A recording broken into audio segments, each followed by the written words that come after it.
Hobi oke, sekolah oke, ini baru paten namanya, kan gitu kan? Sapai juga oke. Sapai juga oke. Ini nih, selama Bapak di sini, Sahadan dulu pernah dapat hadiah gitu lah ya. Iya. Seorang pejabat yang datang ke tempat kita nih ya, Iya. Pak Dedi Iskandar namanya, kan gitu kan? Ya. Anggota DPD RI dulu, kebetulan datang ke sekolah kita dan akhirnya dia membuat kuis untuk anak-anak dan Sahadan bisa menjawabnya tuh, Iya. kan gitu kan? Kalau tidak salah surat apa itu dulu? Asap. Surat Asop ya? Ya. Masih ingat nggak ini kira-kira? Surat Asop itu? Sedikit ingat. Sedikit ingat ya, nggak apa-apa lah. Kita mau coba dulu. Bismillahirrahmanirrahim. Ya ayyuhalladzina amanu al adulukum ala tijarah tunjikum min adzabin alim tu'minuna billahi wa rasulihi wa tujahiduna fis sabilillah bi amwalikum wa anfusikum dzalikum khairul lakum in kuntum ta'lamun. Sadaqallahul azim. Wow. A'udzu billahi minasy syaithanir rajim. Bismillahirrahmanirrahim. Ya ayyuhalladzina amanu hal adullukum ala tijaratin tunjikum min azabin alim.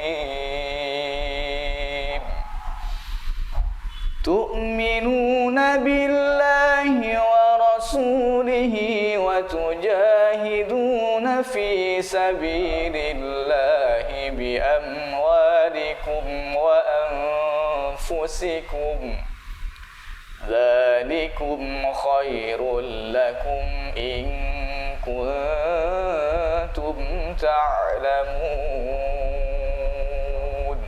Sadaqallahul azim. Assalamualaikum warahmatullahi wabarakatuh. Kembali lagi berjumpa dengan saya, hostnya Cepot. Cemana podcast kita? Podcast lah, masa enggak? Oke. Kita ulangi sekali lagi, Ustaz. Agak terkejut sedikit Ustaz Pak Dedi. Oke, kita ulangi lagi. Assalamualaikum warahmatullahi wabarakatuh. Kembali lagi bersama kak saya, hostnya Cepot. Cemana podcast kita? Podcast lah. Masa enggak? Luar biasa. Oke, para pemirsa penonton sekalian, kalau sebelumnya pertama kali kita Cepot dengan teman sejawat, kemudian dengan pimpinan teman sejawat saya, ini sekarang ini dengan pimpinan saya. Ini kita bersama Pak Dr. Haji Dedi Iskandar Batubara, Esos, ya Ustaz. Baru SH juga, baru MSB. Masya Allah, banyak Ustaz beratnya itu. Dengan Pak Dedi, apa kabar Pak Dedi? Alhamdulillah. Alhamdulillah. Aku lihat. Pak Dedi ini salah satu pimpinan dari organisasi Islam di Indonesia, yaitu pimpinan wilayah ya Ustaz? Pengurus wilayah Al-Jamiatul Wasiyah Sumatera Utara. Ini kita mau tahu backgroundnya Ustaz Dedi nih. Kan udah jadi PW juga, saya dengar jadi apa? Anggota DPD RI. Itu dari Sumut ya Ustaz? Iya. Oke, udah banyak juga tingkat-tingkatan jabatan yang telah diraih oleh Ustaz Dedi. Pertama Ustaz Dedi, untuk mencapai ke sana, kan kita tuh cerita dulu pertama Pak Dedi. Pak Dedi ini berasal dari pendidikan apa gitu? Dari awal gitu. Iya. Terima kasih nih udah diundang ke podcastnya Awe Tembung. Cepot ya. Cemana podcast. Alhamdulillah saya terlahir dari seorang ayah yang bekerja sebagai tukang lemari lah ya, tukang kayu, dan ibu yang bekerja di rumah, membantu juga usaha-usaha perekonomian keluarga dengan banyak ide lah, mau bikin kue, bikin keripik dan lain sebagainya. Ibu saya itu pendidikannya cuma sampai kelas 5 SR, sekolah rakyat zaman dulu. Mak saya itu, kemudian ayah saya alhamdulillah sampai pendidikan guru agama lah, selevel aliyah ya, zaman itu SMA. Masa kecil saya banyak saya habiskan di Jalan Bromo.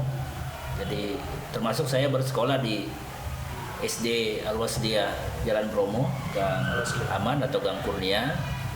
dan juga di madrasah ibtidaiyahnya juga di situ Ngaji. sekalian, ngaji sorenya di situ. 6 tahun saya di situ, kemudian 3 tahun saya masuk pesantren. Kemudian lepas dari pesantren 3 tahun, saya melanjut ke aliyah di Madrasah Aliyah Unifa Medan. Proyek Tamat tahun 97. 9 tahun berapa? Tahun 97 saya tamat aliyah. Baru 2 tahun umur saya. Baru tahun ya. Ya. Kemudian setelah itu mak saya pernah bilang sama saya bahwa udahlah cukuplah sampai aliyah saja gitu. Kalau mau kuliah tentu berat biaya lah. Tapi saya bilang waktu itu dengan mak saya butuh ridho mak saja. Saya insya Allah niat mau kuliah. Akhirnya saya daftar di Fakultas Ilmu Sosial dan Ilmu Politik.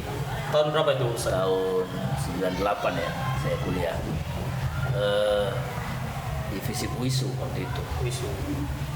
Dan alhamdulillah saya bisa menyelesaikan S1 saya itu selama 9 tahun. Dan itu saya kira tidak saya rekomendasikan untuk ditiru. Standar 4 tahun ya. Standar orang kuliah 4 tahun. Tapi kan ada sebab-sebab yang bisa 9 tahun tuh Ustaz. Ada sebab. Pertama tentu selain faktor biaya kuliah, juga pekerjaan yang saya lakoni untuk menutupi biaya kuliah itu yang kemudian memaksa untuk melakukan banyak aktivitas di luar jam-jam perkuliahan sehingga akhirnya harus molor gitu kan.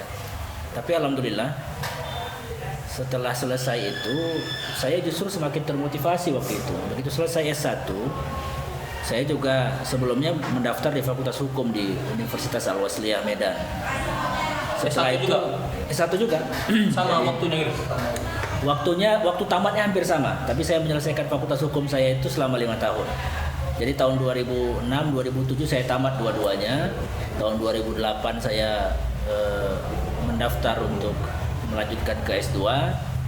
Kemudian selesai dalam kurun waktu 2 tahun. Kemudian 2014 saya mendaftar lagi untuk mengambil S3 dan selesai di 2017. Dan alhamdulillah ini yang membuat saya seperti tidak percaya awalnya. Ternyata saya bisa juga menyelesaikan pendidikan saya sampai strata 3. Padahal kalau melihat perjalanan yang harus dilewati waktu itu serasa kayak mustahil Nggak itu kebayang, bisa ya. terwujud.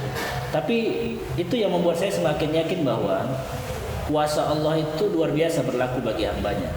Jadi rezeki itu bukan hanya sekedar uang sesungguhnya, tapi kesempatan untuk bersekolah itu juga bagian dari rezeki yang Allah skenariokan sebetulnya untuk kita gitu. Jadi pendidikan itu bagi saya sesuatu yang teramat penting dan saya hakul yakin bahwa ketika orang berikhtiar untuk melanjutkan pendidikan maka pasti akan selalu ada jalan untuk bisa Untuk menjalani. ya untuk melakukan. Pasti insya Allah akan dimudahkan oleh Allah. Kenapa? Karena itu cuma orang belajar ini kan sesungguhnya orang yang sedang dalam jalan kebaikan, sedang dalam fisabilillah, sedang berjihad di jalan Allah. Karenanya kalau dia berjihad udah pasti dibantu sama Allah. Kira-kira gitu. Ini Ustaz tadi udah perjalanan pendidikan. Tadi termasuk Ustaz bilang kan ayah kerja tukang mari gitu Ya. Ibu rumah tangga dengan segala kreativitasnya untuk membantu lah. S1 ini kan orang berpikir umum kayak saya nih kan, yang ada yang Ustaz yang udah sekarang ini pikir pasti dari keluarga yang cukup ini berpikir gitu pasti ada yang bertanya kayak gitu mungkin atau pengen gitu. Dalam perjalanan pendidikan kayak tadi kan S1 baru S1-nya ada SH, SOS, baru masuk MPD, MSP. Itu yang Ustaz lakukan untuk memenuhi dia itu apa sama saya kerjaan apa gitu sampai istilahnya bisa ngelanjut gitu. Itu kan cukup Ya. berat itu. Pasti. Jadi waktu kuliah itu malam saya ngajar ngaji. Jadi ngajar ngaji dari rumah ke rumah itu udah lama saya lakoni. Jadi waktu itu ngajarnya bukan pakai metode Iqra kayak sekarang, alif bata lah ya. Metode Baghdadiyah yang mengeja huruf Alif bata. Iya. Jadi saya ada beberapa tempat yang saya mengajar tuh setiap malam. Kemudian waktu itu juga saya mengajar di sekolah di ibtidaiyah, mengajar ngaji walaupun itu nggak lama. Selebihnya yang melakoni apa saja. Saya sempat juga dulu jual burger. Malam di Jalan Bakti itu dekat Pajak Sukarami. Saya dulu pernah jual burger di situ. Kios aja gitu. Iya, buka seteleng itu ya. Seteling aja. Nah, seteling aja. Berkongsi dengan teman. Kemudian kalau Ramadan biasa dulu saya jual semangka. Pas sore-sore gitu. Sore-sore untuk berbuka puasa. Seperti sekarang nih lagi. Kalau masa kecil di SD itu ya saya sempat jual kue yang keliling masuk gang keluar gang pakai keranjang yang dikeranjang itu ya. Itu di sekolah sendiri tuh. Nggak di sekolah, itu keliling saya masuk gang keluar gang menjajakan kue, ya kue gitu-kira begitulah. Ya masa ibu gitu, Bang? Saya ngambil dengan orang lain. Oh, ngambil. Saya ngambil dengan orang lain, jadi saya dapat kalau laku satu kue kira-kira saya dapat 5 perak gitu kan. Tahun berapa tuh 5 perak?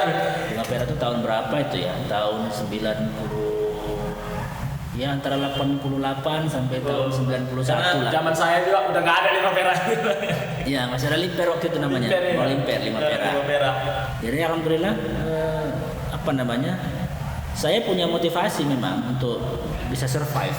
Saya sejak kecil saya yakin betul bahwa kita harus bekerja keras untuk bisa sukses. Saya juga pernah jual minyak lampu dulu. Minyak lampu itu minyak tanah lah ya. Minyak tanah pakai drum seperti ini nih. Tapi pakai becak dayung.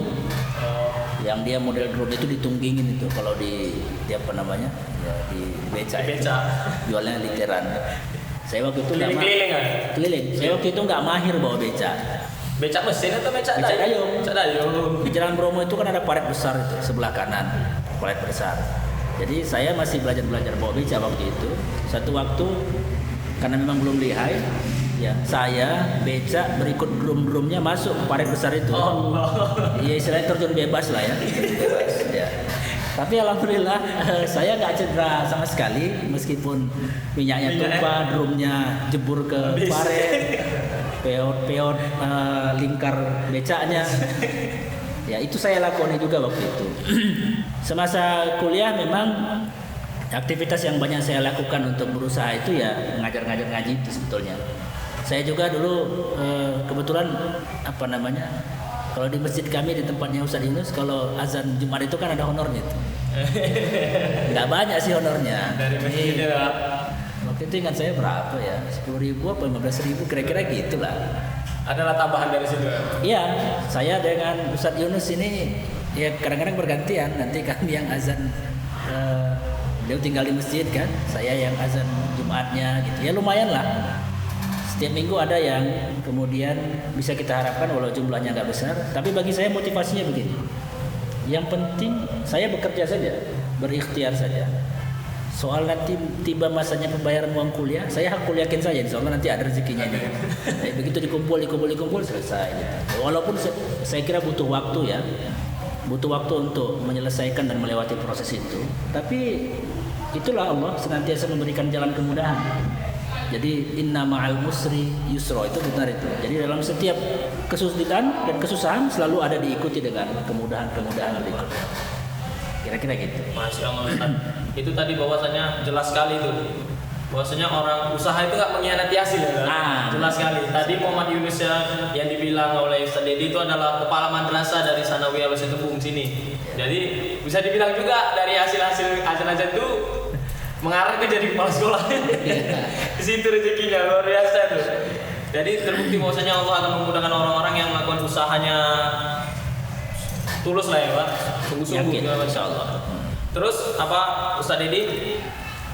Ini kan sebentar lagi nih Al-Wasliyah ini yang Pak Dedi pimpin ini di Sumatera Utara ini kan 9 tahun lagi itu genap akan 1 abad perjalanan pembentukan dari sejarahnya mulai dari dibentuknya Al-Wasliyah ini kemudian sampai pandangan Pak Dedi sendiri dari sebagai pimpinan wilayah untuk memandang ke 100 tahun atau seabad kita ini apa sih? Ya. Al-Wasliyah ini ormas Islam terbesar di Sumatera Utara dengan lembaga pendidikan yang tersebar di banyak tempat dan terbanyak memang ada di Sumatera Utara. Kontribusinya bagi pembangunan bangsa ini sudah dibuktikan sejak bangsa ini belum merdeka.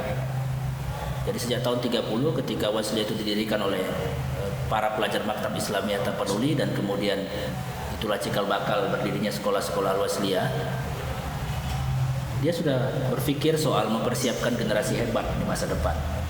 Generasi hebat itu hanya akan lahir lewat proses pendidikan. Karenanya kalau sering kita mendengar kalimat yang pernah disampaikan oleh Kaisar Jepang ketika habis Jepang dibom oleh tentara sekutu Hiroshima, maka yang dia tanya adalah berapa jumlah stok buruh yang tersedia. Dia melihat bahwa masa depan bangsanya itu ada di pendidikan. Al-Wasliyah juga melihat waktu itu begitu. Padahal belum ada terbayang oleh kita waktu itu kapan bangsa ini akan merdeka dari kolonialisme. Tapi tahun 30 itu Wasliyah sudah berpikir bahwa dia harus menyiapkan lembaga pendidikan untuk membentuk orang-orang yang punya karakter untuk bisa membangun bangsa, agama, dan negaranya. Dan itu mereka lakoni dengan begitu sangat heroik, tanpa pernah berpikir bahwa mereka akan menikmati hasilnya. Dan hari ini itu kita rasakan manfaatnya. Hadirnya sekolah-sekolah dan lembaga pendidikan itu bukti bahwa sesungguhnya Al-Wasliyah ini punya peran yang sangat besar bagi pembangunan bangsa dan negara ini. Itu nggak bisa dinafikan. Khususnya pendidikan. Selain itu juga saya kira catatan besarnya bahwa Wasliyah ini semangatnya adalah semangat dakwah. Karenanya bagi Wasliyah dakwah itu adalah ruhnya. Jadi jiwanya. Bagi kader-kader Wasliyah, kendati pun mereka barangkali mengajar di lembaga pendidikan Al-Wasliyah yang notabene belum bisa survive memenuhi kebutuhan hidup sekolahnya secara mandiri, dalam bahasa kasarnya gaji gurunya pun gak cukup untuk dirinya, tapi semangat dakwahnya gak pernah hilang. Itulah yang menjadi penguat diri untuk kembali tetap berdakwah ya. Benar. Karena semangat mereka itu bukan sekedar semangat mencari maisha dan penghidupan, tapi semangatnya adalah wa tujahiduna fi sabilillah bi anfus, dengan dirinya. Bahwa aku ini hari ini diberi kesempatan untuk menjadi pengajar di sekolah Wasliyah, semangat dakwahnya yang lahir. Barangkali karena semangat dakwah dan ikhlas itulah yang kemudian sebahagian besar orang-orang yang secara tulus mendharma baktikan dirinya untuk Wasliyah itu memperoleh keberkahan-keberkahan yang luar biasa.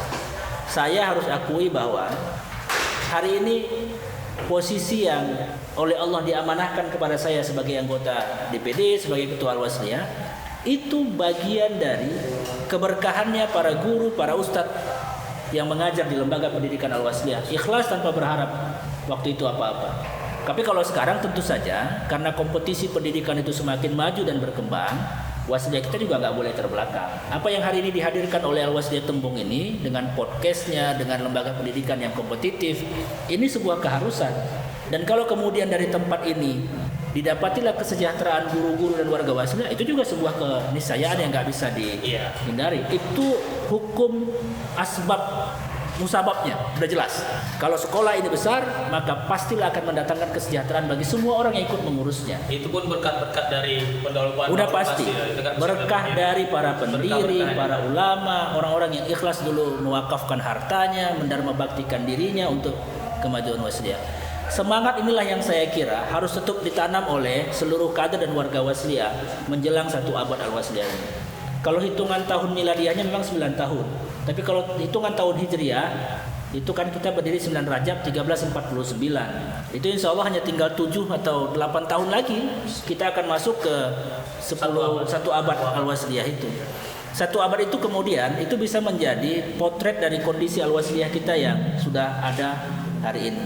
Dan kita sedang menuju ke arah itu. Kalau ada orang menyebut bahwa berat organisasi-organisasi bisa bertahan sampai 100 tahun itu benar, karena banyak sekali contohnya organisasi yang sudah tidak ada lagi. Dulu masih ada namanya, sekarang sudah tidak ada lagi. Kita bisa bertahan sampai 100 tahun. Ini sebuah pencapaian yang menurut saya bukan sesuatu yang biasa-biasa. Ini sesuatu yang sangat luar biasa. Kalau dengan kondisi misalkan saja, kalau portofolio sekolah-sekolah Al-Wasliyah itu seperti Al-Wasliyah Tembung ini seluruhnya, maka ini bisa mencapai 2-3 abad bahkan Al-Wasliyah dalam kejayaan. Insya Allah, saya aku yakin. Tinggal konsolidasi kita, keyakinan kita, ketulusan kita. Di Waslih ini kan banyak elemen, ada pelajar, mahasiswa, guru, sarjana, muslimatnya, angkatan putrinya. Semuanya harus pada posisi benar-benar menjalankan organisasi. Kalau diberi jabatan, melaksanakannya dengan amanah. Kalau diberi kepercayaan menjadi kepala madrasah, kepala sekolah, semata-mata pengabdian, membesarkan organisasi, membesarkan sekolah. Kemudian kalau jabatannya mengurusin organisasi, maka menjadi pelayan yang baik bagi organisasi. Kalau posisinya sebagai host host cepot ini, host cepot ini juga bagian dari siar dakwahnya Waslih dan harus serius juga ngurusinnya. Pekerjaan apapun harus dilakoni secara serius. Tidak bisa tidak serius. Totalitas ya. Harus totalitas. Ini bagian dari totalitas ini. Apa yang hadiran ini bagian dari totalitas ini. Iya. Agak beda sih kita bilangnya. Ya memang agak enak ini ya. Iya. Diminta dulu Ustaz enggak apa-apa. Karena udah memikat ya. Oke, kalau nanti tinggal dimakan minum Ustaz. Terus Ustaz, tadi tentang 100 tahun kita tentunya itu jelas bahwasanya ini berkat keikhlasan pendahulu pendiri yang memang dari dulu mereka bersama-sama berusaha mengangkat Al-Waslih ini, dan sekarang mereka tuh nggak bisa dibilang kan mereka nggak sepenuhnya merasakan hasil yang sekarang ini. Makanya selalu kita kirimkan doa buat para pendiri, para pendahulu yang telah bersama-sama berjuang dalam organisasi ini. Kemudian Ustadz, balik lagi ke Ustadz Dedi, kan atau sebagai motivasi kita bersama. Ustadz udah berjalan sampai kepada rahi tatap sekarang, mungkin banyak orang yang menganggap, udah pastilah orang banyak menganggap Ustadz itu pada fase yang sukses sekarang ya kan. Ada nggak fase Ustadz di mana dulu pas perjalanan kan berbagai rintangan tuh ada sampai membuat Ustadz itu ngerasa down gitu, atau mungkin malas gitu, atau fase yang memang Ustadz rasa di situ tuh berat yang bisa hampir buat Ustadz nyerah. Kalau memang nggak, apa motivasinya gitu kalau nggak ada gitu. Ya, ukuran sukses itu bagi saya masuk surga nanti. Itu sukses terakhirnya dari situ kan.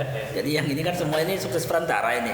Sukses terakhir itu adalah sukses ketika kemudian kita semuanya masuk surga bersama Nabi, para anbiya, para syuhada, orang-orang soleh dengan orang-orang yang kita cintai bersama Allah, masuk golongan orang-orang yang terpilih. Itulah sukses akhir itu. Kalau ini kan ukuran sukses itu.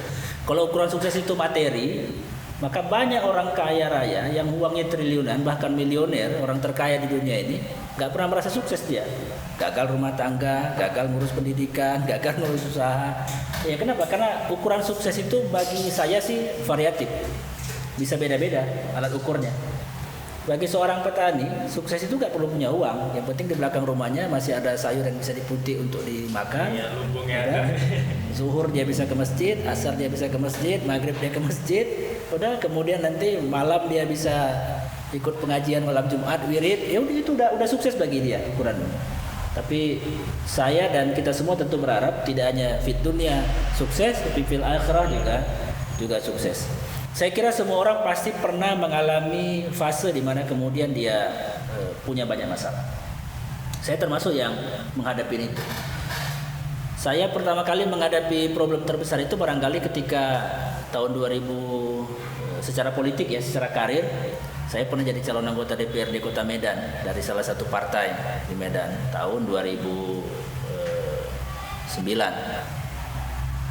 Semua orang meyakinkan saya bahwa saya itu pasti jadi anggota dewan waktu itu. Karena saya dapat nomor urut 1 di daerah pemilihan yang kata orang lumbung suaranya partai itu. Tidak ada logikanya saya nggak masuk. Secara matematika politik dan hitung-hitungan kursi ini pasti masuk. Tapi Allah punya takdir lain. Bahwa sayalah akhirnya yang memecahkan rekor dapil di mana dulu partai itu selalu dapat kursi, saya malah yang nggak dapat kursi waktu itu. Kebalikan. Padahal saya punya infrastruktur lumayan bagus waktu itu. Kalau dari aspek biaya politik juga cukup banyak yang membantu saya. Sebenarnya hampir tidak punya persoalan soal itu. Soal media kampanyenya juga cukup banyak. Baik stiker, kartu nama, selebaran, spanduk, baliho, segala macam. Kayaknya totalitas banget lah waktu itu usahanya. Dan saya yakin bahwa saya pun waktu itu berkeyakinan, insyaallah nih jadilah ini gitu. Tapi ternyata takdir Allah bilang enggak gitu. Ya sudah. Waktu itu saya berpikir gini, apa masalah ini? kenapa kali-kali politis yang sudah diestimasi sebelumnya ini kok nggak capai target? Ternyata ada satu masalah, dan ini saya kira yang juga ingin saya kasih tips bagi semua orang. Saya dapat kesimpulan itu setelah beberapa tahun kemudian. Ternyata mak saya nggak ridho waktu itu. Nah, jadi mak saya waktu itu nggak ridho. Dia kasih tahu sama saya itu setelah lama. Mikir-mikir waktu itu, mak serius nggak doain aku waktu menjadi anggota dewan waktu itu? Enggak, betul. Jadi, tapi mama bilang minta didoakan, mak doakan. Ya aku iyakan aja daripada kau marah katanya. Mak saya nggak ridho. Kenapa saya tanya? Kenapa mak nggak ridho? Alah, anggota dewan itu kan yang lempar-lempar kursi itu kan itu. Ya, rupanya dia satu kali dia pernah nonton televisi ada pertengkaran orang lempar-lempar kursi di dewan. Jadi dia membayangkan nggak mau ke anak kayak begitu gitu. Dia juga nggak mencari informasi yang valid dan komprehensif soal itu, tapi yang pasti saya menganggapnya wajar saja. Itulah bayangan dia soal kondisi itu gitu. Sehingga dia kemudian nggak serius doain. Khawatir lah dia. Khawatir dia. Khawatir dengan anak. Waktu itu saya jujur saja agak drop saya. Kenapa? Apa yang sudah saya estimasi sebelumnya kok gagal ini. Tapi ya sudah. Pasca dari situ saya kemudian mengambil pilihan berikutnya. Dari cerita lain ini saya kira saya mesti ambil langkah berikutnya. Waktu itu pilihan saya cuma mau kuliah. Lanjut. Dan saya lanjut kuliah ngambil S2. Saya sekolah bagus-bagus sampai selesai S2. Periode berikutnya saya kira ketika masalah-masalah lain sebenarnya sih pastilah ya, secara manusiawi semua kita ini pasti punya masalah. Ada di antara kita nih yang tidak punya masalah.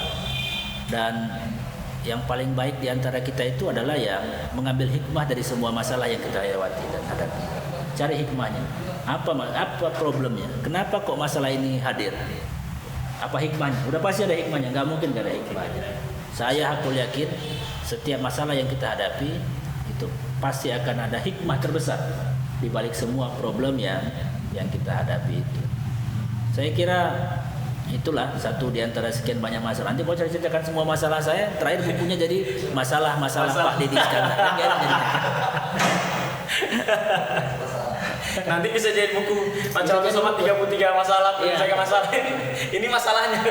Banyak sekali masalahnya, tapi yang itu satu lah dulu di antara sekian. Untuk memberi motivasi bahwa ridullah fi ridul walidain wa sukhtullah fi sukhtil walidain. Kalau kau mau melakukan apapun, pesan saya, enggak ada pilihan lain kecuali kau kejar dulu ridho mak. Kalau yang masih ada maknya, kejar dulu ridho mak. Insya Allah kalau ridho mak ada dapat, insya Allah itu kayak jalan tol aja. Tul, ya tul itu kan bahasa Arab kan. Jalan tol, tul itu panjang bahasa Arab. Tul, jadi pasti dapat, insya Allah.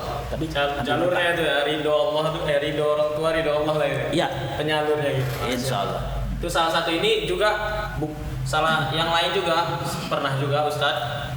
Tentang kayak gini juga beberapa anak-anak kita yang punya prestasi itu juga Ustaz, motivasinya itu ridho tadi. Ya dapat ridho orang tua. Jadi terbukti bahwasanya usaha itu didukung dengan itu berkah guru-guru, doa orang tua ada pastinya Ustaz. Itu pesan-pesan buat semuanya, kalau apapun dilakukan tentunya ambil ridho orang tua. Ridho orang tua. Oke, Ustaz, ini terakhir untuk motivasi kita bersama dalam memandang perjalanan Ustaz sendiri. Apa sih keyword yang perlu disampaikan untuk para pemirsa, kata kunci untuk jalani kehidupannya? Ya, yang pertama bahwa pendidikan sumber hidup. Tidak ada kita boleh berhenti belajar.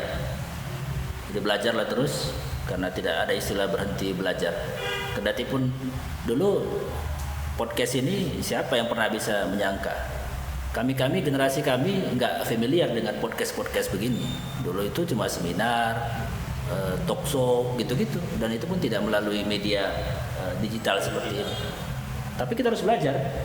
Jadi orang-orang yang yang bukan milenial itu juga harus belajar dengan apa yang dilakukan oleh era milenial hari ini. Saya kira belajar sepanjang hayat tidak boleh berhenti.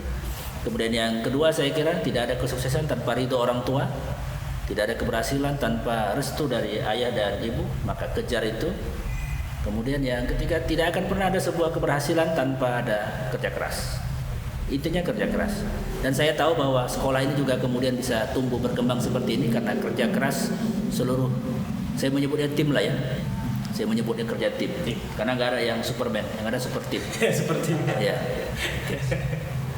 Itu aja. Itu 3 tadi Ustaz, belajar sampai akhir hayat, ambil ridho dari keluarga orang tua, kemudian usaha kerja keras. Masya Allah. Itu 3 hal yang dicatat untuk kita bersama. Oke, mungkin sekian aja Ustaz, karena berhubung Ustaz juga sibuk.